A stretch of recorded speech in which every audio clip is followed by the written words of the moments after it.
Hoje, no dia 10 de Uma Vida com Propósitos, nós vamos falar sobre a essência da adoração. E, como de costume, eu vou trazer alguns dos meus destaques e as reflexões que eu trouxe ao longo dessa leitura.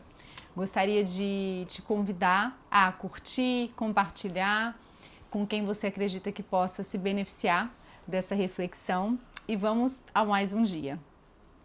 A essência da adoração está em render-se.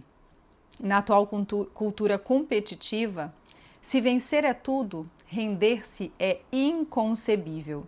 Mas render-se a Deus é a essência da adoração. Entregamo-nos a Ele não por medo ou obrigação, mas por amor, porque Ele nos amou primeiro. A verdadeira adoração, propiciar satisfação a Deus, acontece quando você se entrega totalmente a Ele. A adoração consiste exatamente em oferecer-se a Deus. Deus quer sua vida, toda ela. 95% não é suficiente. 3 barreiras nos impedem da total rendição a Deus: o medo, o orgulho e a confusão. Posso confiar em Deus? Ele pergunta. A confiança é um ingrediente essencial para que você se renda. Contudo, não terá como confiar até que o conheça melhor. Quanto mais você se der conta de quanto Deus o ama, mais fácil será render-se. A maior expressão desse amor é o sacrifício do Filho de Deus por você. Ele não tenta violar nossa vontade, prefere nos atrair com delicadeza para si. Aquela máxima de que ele é um cavalheiro, né?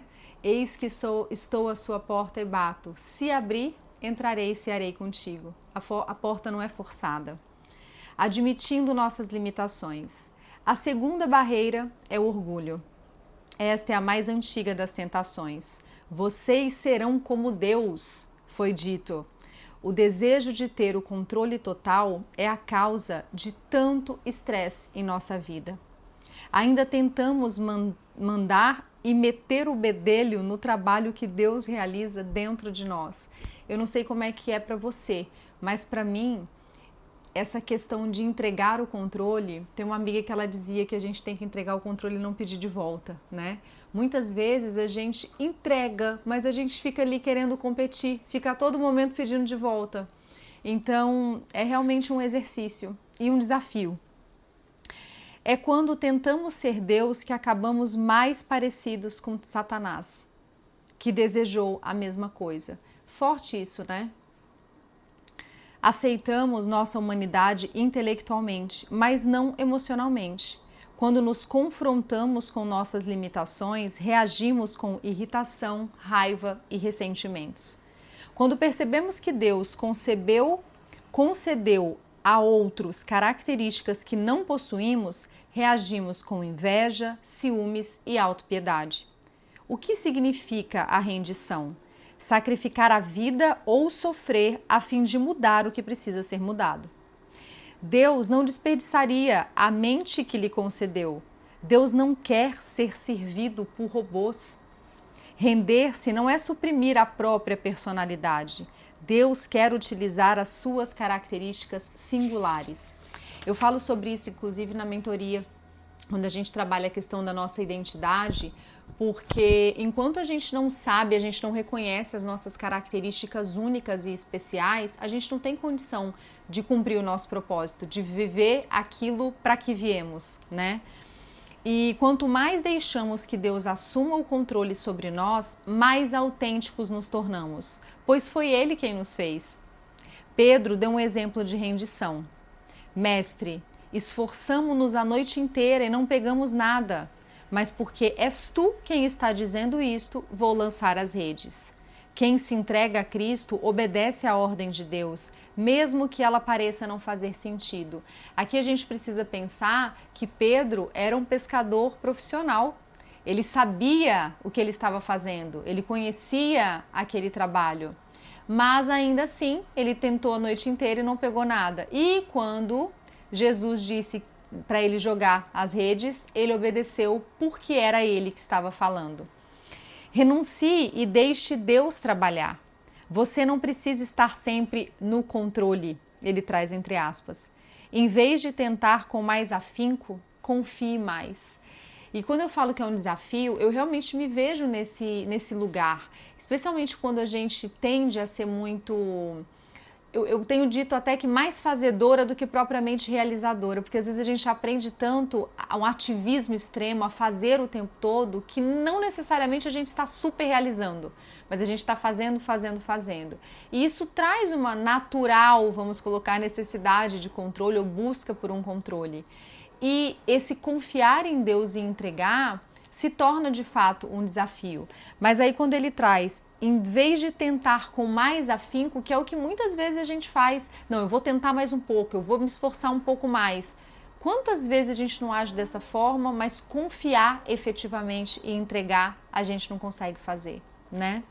E aqui não é pra gente deixar de fazer, a gente vai continuar fazendo, mas a gente faz de forma muito mais efetiva, com muito mais sabedoria, porque a gente está entregando o controle para quem de fato resolve, né? Pois onde estiver o seu tesouro, aí também estará o seu coração. Quem verdadeiramente se rende a Deus diz: Pai, se este problema, e aí cabe uma dor, doença ou circunstância, é necessário para o cumprimento do teu propósito e para que a tua glória resplandeça em minha vida ou na vida de outra pessoa, por favor, não o afastes. É um nível de maturidade espiritual e de relacionamento com Deus e de confiança que demanda muito mais de nós. Né? Então, se diante do desafio, diante da dificuldade, da circunstância, a gente entende que aquilo é necessário, que a gente queira viver, porque é o que vai nos levar para o próximo nível. A bênção de se render. Em primeiro lugar, você sente paz. Em segundo lugar, você vivencia a liberdade. E em terceiro lugar, você experimenta o poder de Deus em sua vida. Josué prostrou-se e entregou-lhe todos os seus planos. Isso conduziu a uma esmagadora vitória. A grandeza do poder de um homem reside na medida de sua entrega a Deus. As pessoas entregues a Deus são exatamente aquelas usadas por Ele. Maria, por exemplo, respondeu: Sou serva do Senhor, que aconteça comigo conforme a vontade dEle. A melhor forma de viver. Todas as pessoas, com o tempo, se rendem a algo ou a alguém. Se não for a Deus, você se renderá a opiniões ou expectativas dos outros. Você é livre para escolher a quem se entregar, mas não ficará livre das consequências dessa escolha. Render-se a Deus não é a melhor maneira de viver, é a única maneira de viver. Todas as outras vias levam à frustração, à decepção e a autodestruição. Seus momentos mais sábios serão aqueles em que você disser sim a Deus. Pode levar anos, mas você acabará descobrindo que o maior obstáculo às bênçãos de Deus não são os outros, mas você mesmo. Orientado por Cristo, você pode enfrentar qualquer situação. Há o momento da rendição e também há a prática da rendição, que ocorre a todo momento e por toda a vida. Então eu posso escolher me render hoje, mas eu vou praticar essa rendição a cada momento em que eu realmente entregar e confiar. Você deve fazer disso um hábito diário. Quando você decidir viver uma vida inteiramente entregue a Deus, essa decisão será testada. Isso significa que algumas vezes você realizará tarefas inconvenientes, impopulares, custosas ou aparentemente impossíveis. Você já firmou um contrato com Deus? Este é o momento de você se render à graça, ao amor e à sabedoria do Senhor. E neste capítulo, o tema para reflexão é: a essência da adoração é a rendição. O versículo para memorizar, Romanos 6,13. Entreguem-se completamente a Deus para que Ele use vocês a fim de fazerem o que é direito. E a pergunta para meditar: que área de minha vida estou evitando entregar nas mãos de Deus? Pensa comigo, se a gente considerar essencialmente as 11 áreas que a gente tem na roda da vida. Você conhece a roda da vida? É algo que a gente também trabalha na mentoria, mas é fácil de você encontrar aqui na internet. E o que eu coloquei na minha resposta: acredito que eu ainda não tenha me rendido 100% em nenhuma área. Ora me entrego e obedeço, ora quero pegar o controle. Ainda estou engatinhando nessa jornada da fé, mas sinto que preciso me render muito mais ainda na área profissional. É uma área que eu ainda busco muito ter o controle e ainda tenho dificuldade, é um desafio maior de realmente entregar e confiar, mas estou no processo. E se você sentir no coração, compartilhe aqui nos comentários que área da sua vida você sente que ainda falta se render completamente. Obrigada por estar aqui comigo e eu te aguardo no dia 11.